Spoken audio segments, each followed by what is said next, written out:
Nah saudara-saudara, kenapa Martin Luther sukses? Karena dia marah.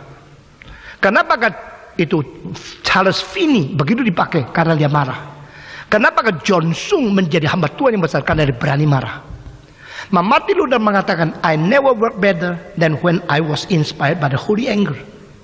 Kenapa Yesus mengusir? Karena dia marah. Kenapakah itu Yesaya, Yeremia, mereka menjadi hamba Tuhan yang setia? Karena mereka berani marah. Mengapa Elias bunuh akan nabi-nabi? Karena dia marah. The wrath of man will accomplish your glory.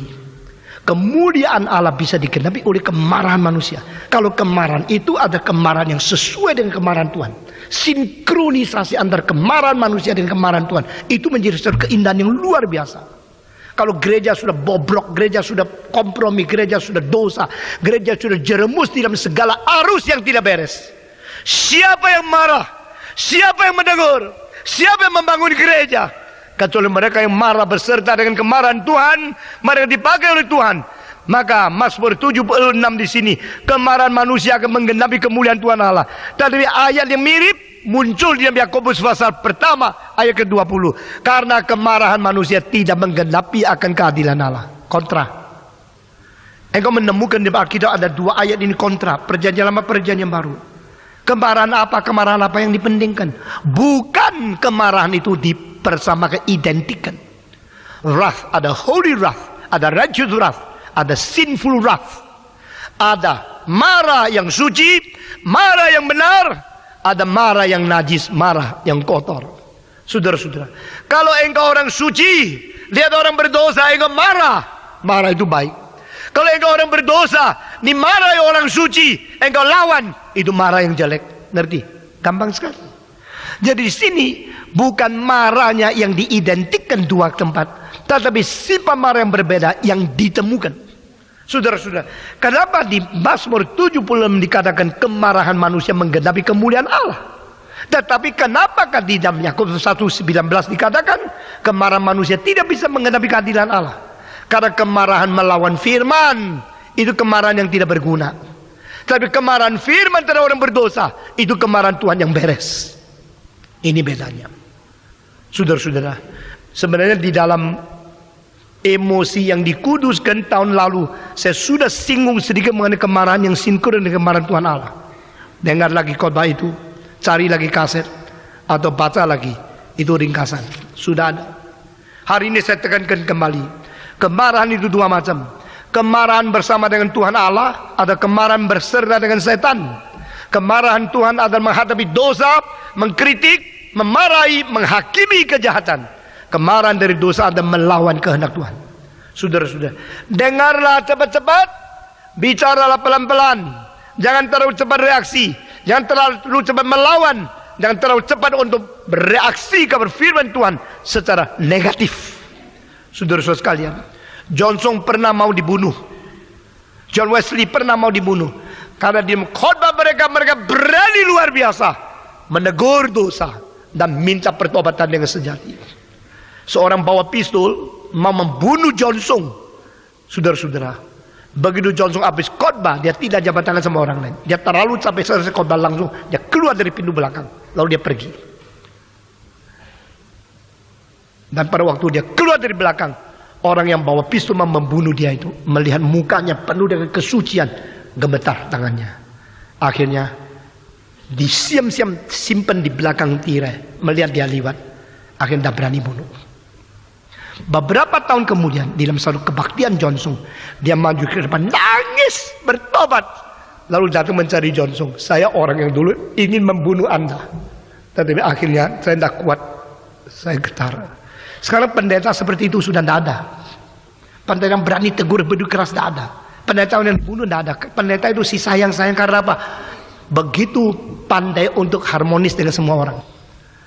John Wesley pada waktu dia naik kuda lewat satu tempat, di belakang jembatan ada satu orang sudah sedia, tahu dia mau pergi ke kota lain, mau membunuh dia karena dengar khotbah dia marah, dia dibongkar dosanya, dimalukan. Bukan namanya disebut.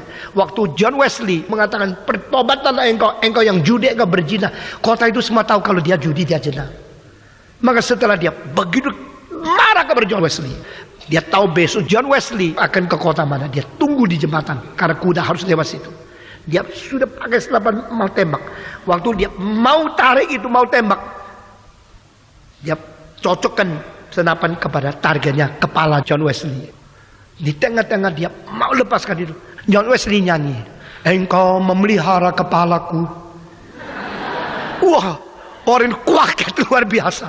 Saya targetnya kepala kalau dia menyanyi lagu ini. Engkau perisaiku, engkau melindungi kepalaku, engkau Tuhanku. Maka kalau perlu nyanyi. Kalau bisa nyanyi di jos, kalau tidak bisa nyanyi di rumah. Jangan hanya nyanyi di kakus saja. Dia begitu mau membunuh dia dengan senapan menuju ke kepalanya. Dengan lagu itu akhirnya lepas. Tidak berani. Beberapa waktu kemudian dalam satu kebaktian dia bertobat. Dia juga berlutut, maju, nangis. Lalu akhirnya dia minta waktu, beritahu kepada John Wesley, aku pernah mau menembak engkau. Nah saudara-saudara, mereka marah karena apa? Maka dosa mereka terbongkar. Mereka cepat-cepat reaksi, melawan karena apa? Karena firman Tuhan menegur mereka. Di sini katakan cepat dengar, lambat bicara, lambat marah, tunggu sedikit marah. Engkau tunggu sebentar, sabar sedikit marah. Engkau sehingga tidak bersalah besar. Kalau engkau marah, engkau membunuh hamba Tuhan, akhirnya engkau masuk penjara seumur hidup. Apa untungnya?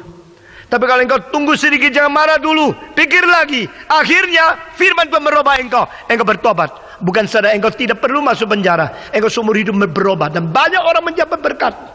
Saudara-saudara, dengar khotbah marah karena yang khotbah terlalu berani. Tapi yang dengar ada dosa. Ini salah satu sebab. Nah kalau sudah mengerti kaitan ini, kalimat selanjutnya itu menjadi berarti sekali. Itulah sebab buanglah segala kotormu dan buanglah segala kejahatan yang berkelebihan. Yang berkelebihan itu apa artinya? Saudara-saudara, sudah berdosa tidak bertobat, ditambah lagi dosa yang lain untuk menutup dosa. Itu dosa kelebihan. Sudah berdosa, bertobat. Tidak bertobat, pakai dosa.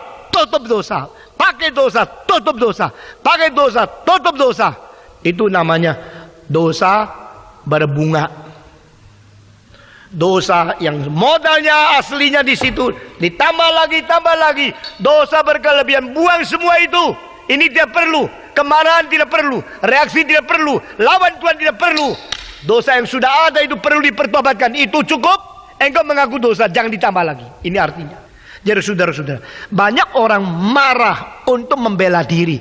Itu kemarahan ada dosa kelebihan. Banyak orang sudah berdosa lalu tidak setuju. Dia cari pengacara untuk membela diri. Itu mencari pengacara menjadi dosa kelebihan. Saudara-saudara, dosa-dosa kelebihan yang dipakai untuk menutup-tutupi, untuk membersihkan dosa selanjutnya, itu bukan saja tidak mungkin membersihkan, tidak mungkin menghapus dosa, hanya menjadi dosa kelebihan. Nanti akan mendapat hukuman lebih banyak, lebih berat, hukuman double, triple dan sebagainya. Buanglah kejahatan, buanglah kekerasan, buanglah dosa kelebihan. Lebih baik engkau mengaku dosa, engkau bertobat, engkau jujur minta pengampunan dari Tuhan. Lalu ayat selanjutnya mengatakan, dengan demikian maka sediakanlah hati yang lembut untuk menerima firman yang ditanamkan. Jadi seluruh konteks secara organik, seluruh relasi integratif adalah satu hal: dengar firman, reaksi kepada firman, dan jangan marah terhadap firman. Ini ayatnya. Saya dari kecil dengar orang khotbah ayat ini tidak dikaitkan dengan firman. Coba kaitkan, kita tidak boleh marah-marah ya, kita mesti sabar ya, kita mesti dengar baik-baik, tapi jangan bicara dulu ya. Dengar apa tidak dikatakan. Maka hari ini, khotbah ini, saya kaitkan integratif antara pendengaran dengan firman. Karena Allah mau menemukan semacam manusia di dunia yang bersedia telinga mendengar firman-Nya. Allah memberitakan wahyunya kepada orang yang bersiap mendengarnya. Allah mencintai orang yang kerok kuping bersih, sungguh-sungguh cepat mau menerima firman-Nya. Allah mau kita mendengar firman, lalu menerimanya sebagai tanaman benih hidup yang diberikan ke dalam jiwa kita.